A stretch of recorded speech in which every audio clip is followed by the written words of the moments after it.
찬송가 323장입니다. 푸른 바다 나서니 몸 어디든지 가오리다.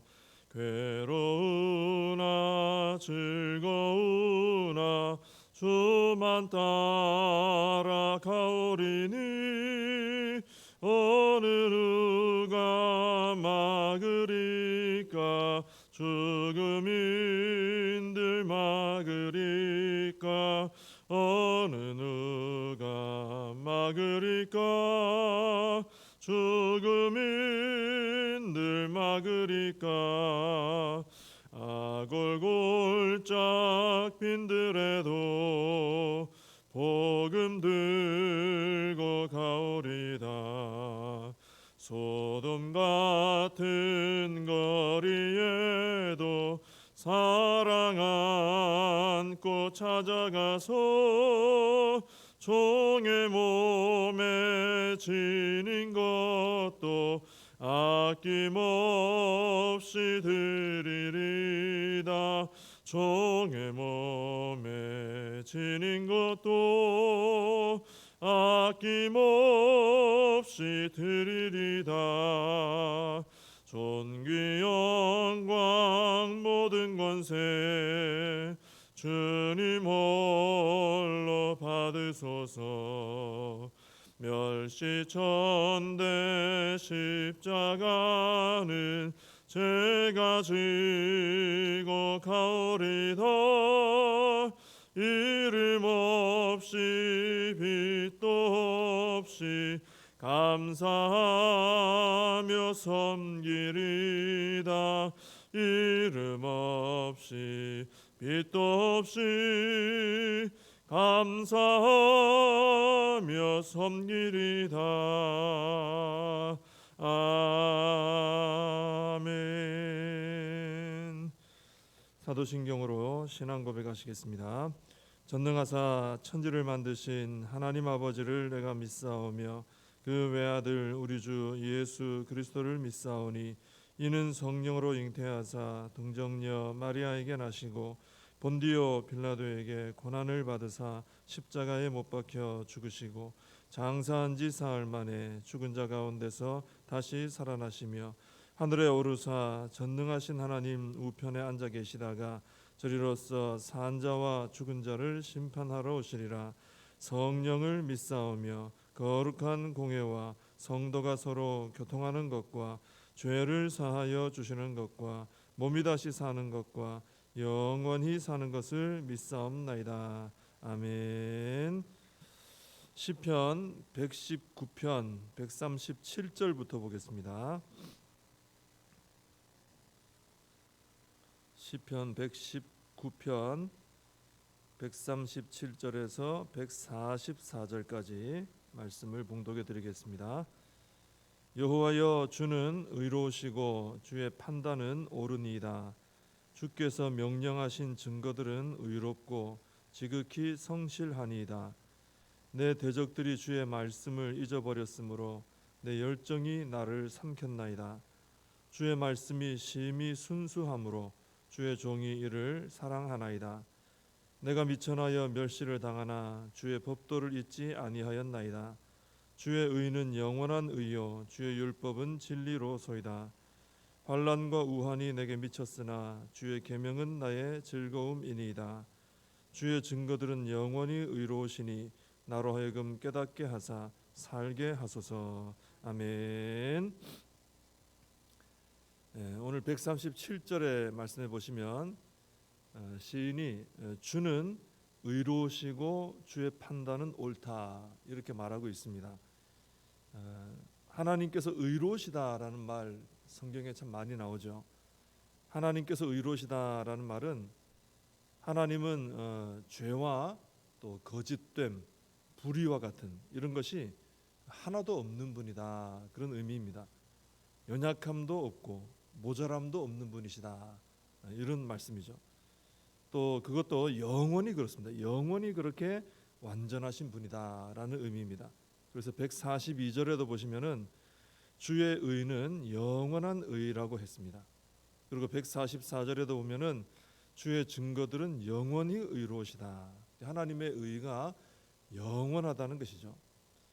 어떤 신학자는 이 하나님의 의에 대해서 이렇게 설명을 했습니다. 하나님은 언제나 옳은 행동만을 하시고 뿐만 아니라 하나님 자신이 옳은 것의 기준이 되신다. 이런 의미라고 말했습니다. 완전히 또 그리고 영원히 참되시고 선하신 하나님이시다. 이런 의미인 것이죠. 그래서 137절에 나오는 것처럼 하나님의 판단은 항상 옳은 것입니다. 하나님 의로우신 분이기 때문에 하나님의 판단은 항상 옳습니다. 근데 우리의 판단은 그렇지 않죠. 우리의 판단은 아무리 신중하게 고민하고 판단을 해도 항상 옳지는 않습니다. 왜냐하면 우리는 완전하지 않기 때문에 우리 안에는 죄가 있고 또 연약함이 있고 거짓됨이 있기 때문에 완전한 판단을 내릴 수가 없습니다. 하나님이 이렇게 의로운 분이시기 때문에 하나님께서 명령하시는 증거들, 즉 말씀들도 138절에 나오는 것처럼 의롭고 지극히 성실합니다. 하나님이 의로우시니까 그 말씀도 똑같죠. 즉 하나님의 말씀에는 거짓이 없고 그 말씀대로 그대로 이루어진다. 그런 의미입니다. 하나님의 판단이 이렇게 옳기 때문에 우리는 나의 판단을 의지하여 살지 말고 하나님의 판단을 의지하며 살아가야 되는 것입니다. 그래서 하나님은 어떻게 판단하시나, 어떻게 생각하시나 늘 살피고 따라가야 되는 것이죠. 그리고 마지막 날에 하나님께서 이 올바른 판단을 따라 심판을 하실 겁니다. 조금도 거짓된 판단이 아니고 치우침도 없고 정확히 심판을 하실 겁니다. 그래서 그것을 믿고 우리는 힘들어도 죄악된 길로 걸어가지 말고 끝까지 우리가 믿음으로 말씀을 붙들고 순종하며 걸어가야 하는 것입니다. 하나님의 말씀은 참되고 또 성실하다 그랬습니다. 그 말씀대로 하나님이 성실히 성취하십니다. 사실 이 세상은 그렇지 않죠. 이 세상은 참 많은 거짓이 있습니다. 우리가 거짓 가운데 살아갑니다. 그래서 사람들은 그런 말을 자주 하죠. 내가 한두 번 속아보나. 그만큼 많이 속아본다는 거죠. 속이기도 하고 속기도 하고 거짓이 참 난무합니다. 너무 속다 보니까 나중에는 누구도 믿지 않고 일단 의심부터 하는 그런 마음까지 가지게 되는 것이죠. 그러나 하나님의 말씀과 하나님께서 하시는 일에 대해서는 의심할 필요가 전혀 없는 것입니다. 왜냐하면 참되신 하나님께서 그 말씀대로 그대로 이루실 것이기 때문에 그렇습니다. 우리 하나님은 거짓말하지 않으신다 하는 것이죠. 우리 하나님께서는 우리에게 비전을 주시고 이루게 하시는 하나님이신데 하나님께서 주시는 비전이기 때문에 우리가 바라볼 때 처음에는 너무 크고 버겁게 느껴질 때가 있습니다. 이게 과연 될까 하는 그럴 때가 있죠. 그러나 우리가 하나님을 믿고 순종하면은 우리 안에 계시는 성령님을 통해서 하나님께서는 그 비전을 이루어 가시는 것입니다. 그래서 우리는 현실 속에 안주하여 있지 말고 항상 눈을 들어서 우리 하나님께서 보게 하시는 것을 봐야 하는 것입니다. 그리고 우리에게 주시는 그 비전을 품고 우리 하나님은 의로우신 분이라 능히 그것을 이루실 것이다.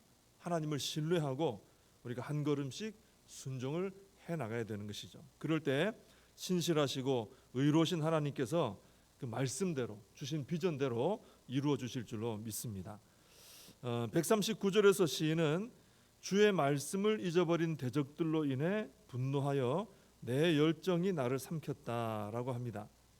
이 시인은 하나님의 법이 말씀이 악한 자들에 의해서 무시당하는 것을 보고 분노를 했다는 말이에요. 참 주체하기 어려울 정도로 화가 났다 그런 의미입니다.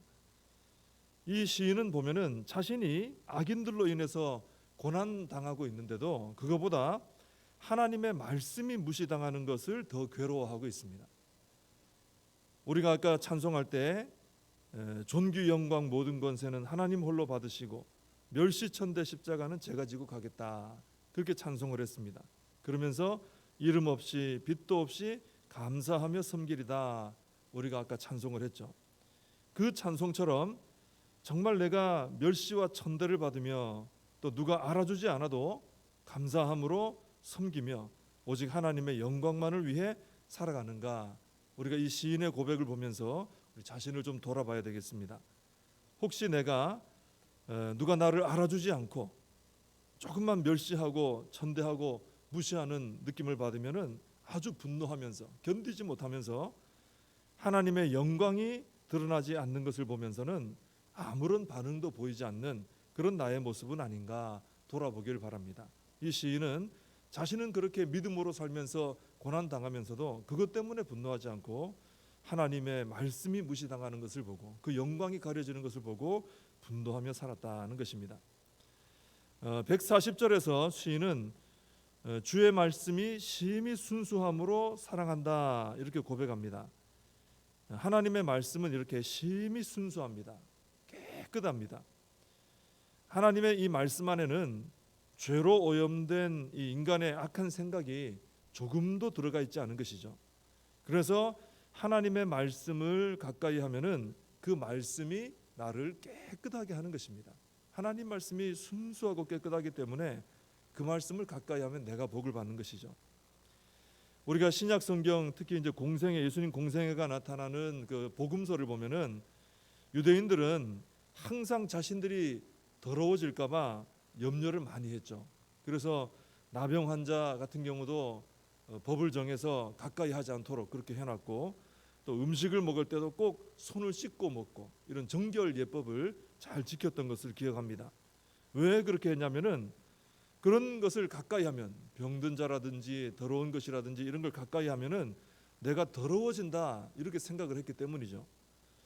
근데 예수님은 전혀 반대로 하셨죠. 나병 환자에게는 손을 대주시고 이 유대인들의 정결 예법을 따르지 않는 이런 모습을 보여주셨습니다. 왜냐하면은 주님은 그런 것과 접촉을 해도 죄인이라든지 뭐 병든 자라든지 어떤 더러운 것이든지 접촉을 해도 예수님이 영향을 받지 않으시는 거예요. 오히려 손을 대시는 것마다 깨끗해지고 살아나는 역사들이 일어났습니다. 예수님이 접촉하면 예수님은 영향을 안 받고 예수님이 영향을 끼쳐주시더라는 것이죠. 이 세상에 그 어떤 더럽고 악한 것으로도 하나님의 말씀을 더럽게 하지는 못합니다. 오히려 하나님의 말씀에 닿는 것마다 깨뜨려지고 새롭게 되고 깨끗해지는 역사가 일어나는 것입니다. 그래서 우리는 하나님의 말씀을 사랑해서 그 말씀을 가까이 해야 되는 것입니다. 말씀을 가까이 하고 말씀을 품고 말씀대로 살아갈 때 이 하나님의 말씀이 나를 새롭게 하고 깨끗하게 하고 또 하나님의 사람으로 살아가도록 나를 세워 줄 줄로 믿습니다. 기도하겠습니다.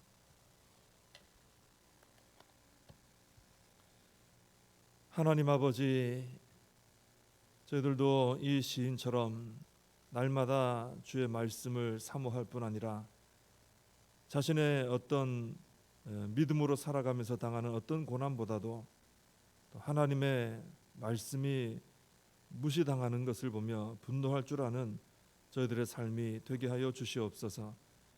나부터 돌아보기에 급급한 삶이 아니라 우리 하나님의 영광을 바라보며 그 하나님의 영광이 드러나기를 원해서 살아가는 저희들의 삶이 되게 하여 주시옵소서.